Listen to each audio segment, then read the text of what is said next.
शादी पार्टी हो या रेस्टोरेंट का खाना, सबसे पहले हम दाल मखनी का ही ऑर्डर करते हैं। हेलो दोस्तों, कुक विद श्री लक्ष्मी में आपका बहुत बहुत स्वागत है। आज मैं आप सबके साथ शेयर करने जा रही हूँ दाल मखनी की रेसिपी। तो चलिए दाल मखनी को बनाना शुरू करते हैं। इसे बनाने के लिए मैंने लिया है उड़द की दाल। ये काली वाली उड़द की दाल है। मैंने इसे छिलके के साथ लिया है। ये आपको आसानी से बाज़ार में मिल जाएगा। और अब मैंने लिया है राजमा। तो जितना मैंने उड़द लिया है उसका चौथाई भाग मैंने राजमा लिया है।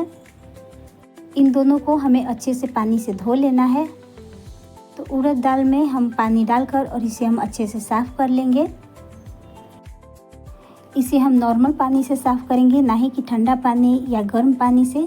इसे हाथ से रगड़ते हुए हम अच्छे से इसे साफ़ करेंगे। जब आप इसे हाथ से रगड़कर साफ़ करेंगे तो आप देखेंगे कि पानी का रंग गंदा हो गया है। और ये देखिए ये कितनी गंदगी निकल रही है इससे। उड़द को हमें पहले धोना है, फूलने के बाद इसे हमें नहीं धोना है। नहीं तो फूलने के बाद अगर इसे हम धोएंगे तो इसके जो छिलके हैं वह छिलके निकल जाएगा। इसे हम 4 से 5 बार पानी डालकर और इसे हम हाथ से रगड़कर अच्छे से धो लेंगे। इसे मैंने अच्छे से धो लिया है और अब हम इसमें पानी डालकर इसे हम ढक कर रख देंगे। आप इसे 4 से 5 घंटे के लिए रख सकते हैं या रात भर के लिए आप इसे ढक कर रख सकते हैं। अब मैंने लिया है राजमा। तो राजमा को भी हम 3 से 4 बार पानी डालकर इसे हम अच्छे से धो लेंगे और दोनों को हम ओवरनाइट के लिए छोड़ देंगे ताकि ये अच्छे से फूल जाए। कई बार दाल मखनी में चना दाल भी डाला जाता है। अगर आपको चना दाल डालना हो तो आप 2 से 3 चम्मच चना दाल डाल सकते हैं, लेकिन इससे ज़्यादा आपको नहीं डालना है। तो राजमा में भी मैंने पानी डाल दिया है और इसे हम ढक कर रख देंगे। राजमा और उड़द को आप एक साथ भी भिगो कर रख सकते हैं या आप अलग अलग भी इसे भिगो सकते हैं। और ये देखिए राजमा कितना अच्छा से फूल गया है और राजमा भी अच्छे से फूल गया है। तो इसे हम पानी से छान कर हटा लेंगे। तो मैंने लिया है एक छन्नी और छन्नी में हम उड़द को डाल देंगे। इसे मैंने पहले भी धोया था और इसे हम बाद में भी धो लेंगे ताकि जो भी इसमें गंदगी हो वो अच्छे से निकल जाए। और इसके ऊपर से हम पानी गिराकर इसे हम धो लेंगे। इसे हमें रगड़ कर नहीं धोना है, नहीं तो जो छिलका है वो छिलका निकल जाएगा। और आप देख सकते हैं कि इसका पानी कितना गंदा निकला है। अब मैंने लिया है एक प्रेशर कुकर और उसमें हम उड़द को डाल देंगे और राजमा को भी हम डाल देंगे इसमें। और इसमें हमें डालना है पानी। तो पानी इसमें ज़्यादा नहीं डालना है, हमें इतना ही पानी डालना है ताकि राजमा और उड़द अच्छे से डूब जाए। और अब हम इसमें डालेंगे सादा नमक। तो मैंने 1.5 चम्मच सादा नमक डाला है। आप अपने अनुसार कम ज़्यादा कर सकते हैं। और अब हम इसमें डालेंगे रेस्टोरेंट जैसा कलर लाने के लिए कश्मीरी लाल मिर्च और 3-4 हम इसमें डाल देंगे लहसुन की कलियां। और अब हमें इसमें कुछ भी अभी नहीं डालना है। ढक्कन लगाकर इसे हमें 3 सीटी आने तक पका लेना है।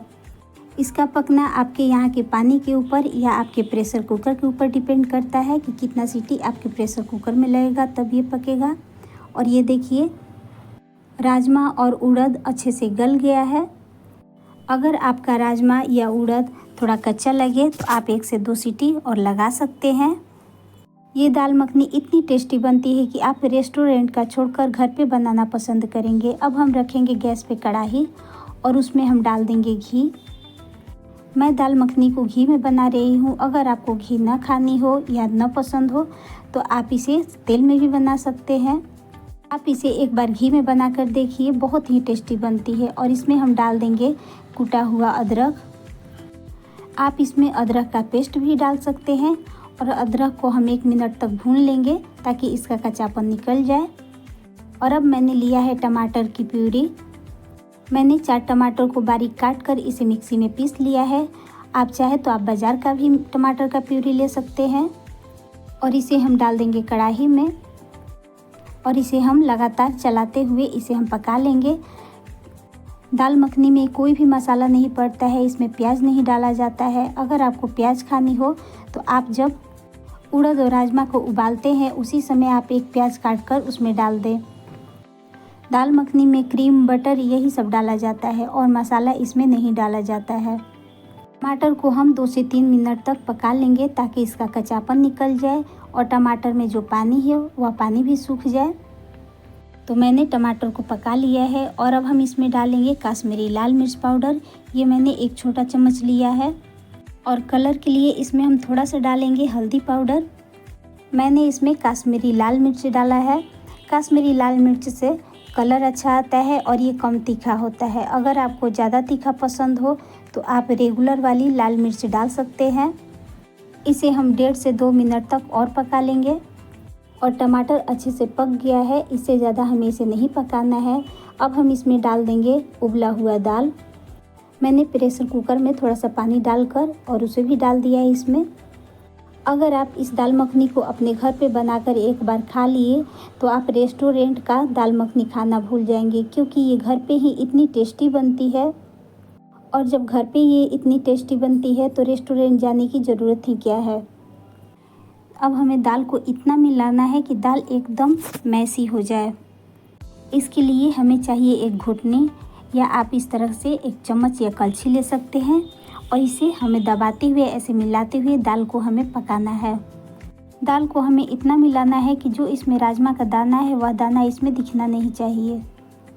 अब दाल को कितना गाढ़ा कितना पतला रखना है ये आपके ऊपर डिपेंड है कि दाल को आपको किसके साथ खाना है, राइस के साथ खाना है या आपको रोटी चपाती के साथ खाना है। और अब हम इसमें डालेंगे बटर। दाल मखनी बटर, क्रीम इन्हीं सब चीज़ों को डालकर बनाया जाता है, इसमें और कोई मसाला नहीं डाला जाता है। बटर को हम इसमें एक बार फिर से मिला लेंगे और इसे हम 1 मिनट तक पका लेंगे। अभी मैंने इसमें क्रीम नहीं डाला है। जब हम बटर को 1 मिनट तक पका लेंगे तब हम इसमें क्रीम डालेंगे।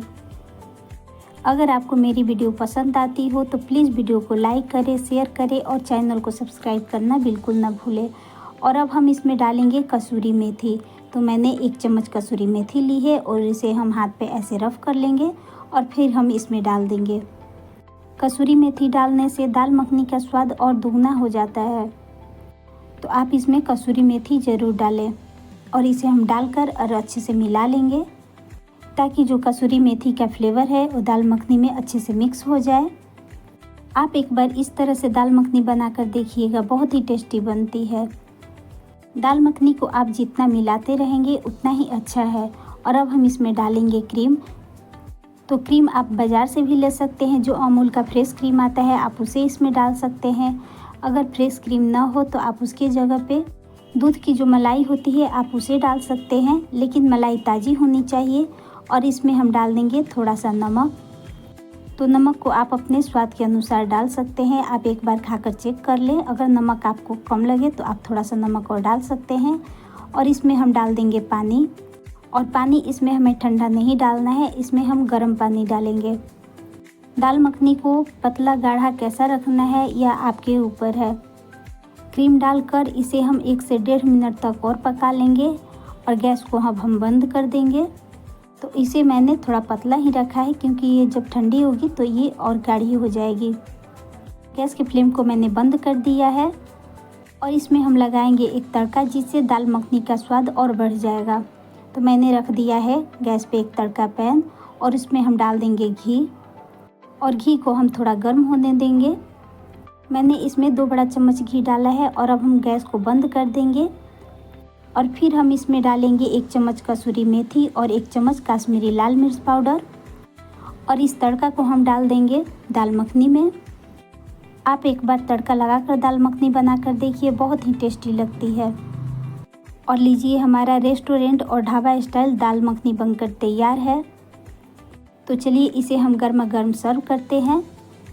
तो आप इस दाल मखनी को रोटी के साथ, चावल के साथ या चपाती के साथ खा सकते हैं। अगर आपको मेरी वीडियो पसंद आई हो तो प्लीज़ वीडियो को लाइक करें, शेयर करें और चैनल को सब्सक्राइब करना बिल्कुल ना भूलें।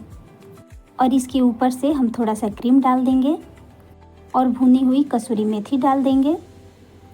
जब हम रेस्टोरेंट स्टाइल बना रहे हैं तो दिखनी भी तो चाहिए रेस्टोरेंट जैसी। और फिर हम इसके ऊपर से बारीक काटा हुआ हरा धनिया डालेंगे। तो लीजिए, आप भी इस दाल मखनी की रेसिपी को एक बार ज़रूर बनाकर ट्राई करें और हमें कमेंट में बताएं कि आपको ये रेसिपी कैसी लगी।